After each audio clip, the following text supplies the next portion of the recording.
Throughout history, the world has seen various writers who have helped shape the literature world to what it is today. One of the most famous writers to ever put ink to paper is William Shakespeare. Shakespeare was notoriously known to write bold and creative literature pieces which were most commonly written in the genres of tragedy, history, and comedy. One play which has stood the perils of time is Macbeth. Not only is it a theatrical piece of art, but it portrays many universal themes such as the meaning of life, gender, and power and tragedy. A common theme within a tragedy initially portrays a protagonist who is usually of hierarchy or a noble person, who in the end succumbs to the temptation of doing wrong and usually falls victim to death. Macbeth is a young man who takes fate into his own hands to pursue the outcome he desires. Macbeth is a study of the idea that things and people may not be as they seem. Shakespeare elaborates on this notion and voices it through the characters within Macbeth, such as the three witches, Macbeth, and Lady Macbeth. In this presentation, I will evaluate whether the play Macbeth is a true example of a tragedy through an analysis of appearance versus reality. In the opening scenes of Macbeth, Shakespeare introduces three witches who are shown chanting spells in a dark and eerie environment. It is in this scene where the witches chant, "Fair is foul and foul is fair." This quote foreshadows the play and sets the tone of the play. The quote suggests that things that may seem fair may well be foul, and things that are foul may well be fair. The witches play a leading role in the influence of Macbeth throughout the entirety of the play. In certain scenes, Macbeth is promised a thriving future, which the only way of fulfillment is by killing anyone who gets in his way. One scene which shows this is when the three witches foretell Macbeth's future to him. All hail Macbeth, hail to thee, Dane of Glamis. All hail Macbeth, hail to thee, Dane of Cawdor. All hail Macbeth, thou shalt be king hereafter. When Macbeth hears this, he believes that his prophecy is set in stone and his life will get better.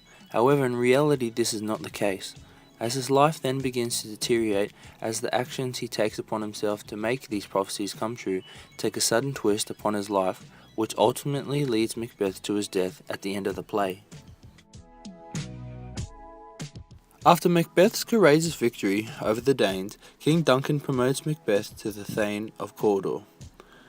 With this nobleness, Macbeth therefore gained the trust of the king, and as a token of respect is invited to host King Duncan in the night at his castle.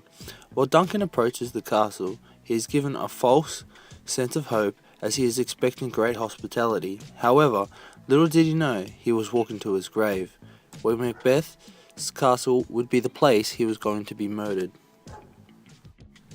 In a scene before he approaches the castle, the king cheerfully says to himself, "This castle hath a pleasant seat.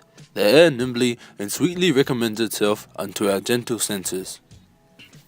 With hopes of a welcome entry, Duncan enters the castle to be greeted by Lady Macbeth, who appears to be a gracious host. However, much to their surprise, she and Macbeth are plotting the murder of the king. King Duncan is unaware of the events to come and on arrival explains to the honoured hostess, "Lady Macbeth, give me your hand, conduct me to mine host.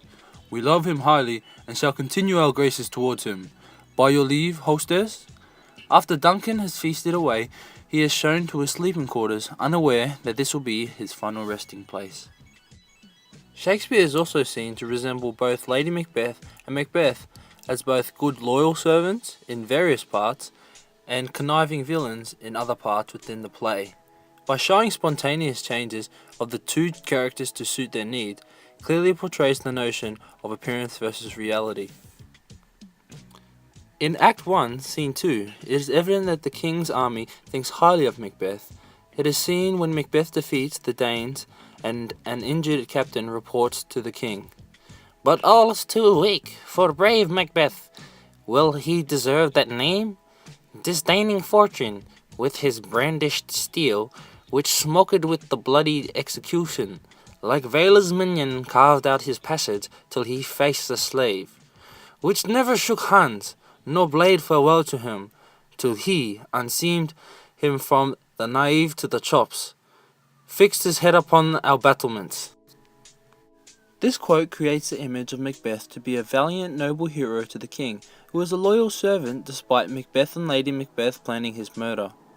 An example of this is portrayed when the gracious hosts leave the banquet to talk in private, where Lady Macbeth demands her husband to look and act innocent when in the presence of King Duncan. This command to Macbeth is another example of the central idea of appearance versus reality. Lady Macbeth insists that in order to deceive the king, Macbeth must appear the way King Duncan would expect him to act. Shakespeare has used these examples to demonstrate the way appearances can differ to what is the actual reality. In conclusion, it can be stated that Shakespeare has constructed a play which demonstrates the notion of appearance versus reality. It can also be noted, Macbeth also demonstrates characteristics of a protagonist who meets their death due to the character fulfilling the criteria of being a tragedy.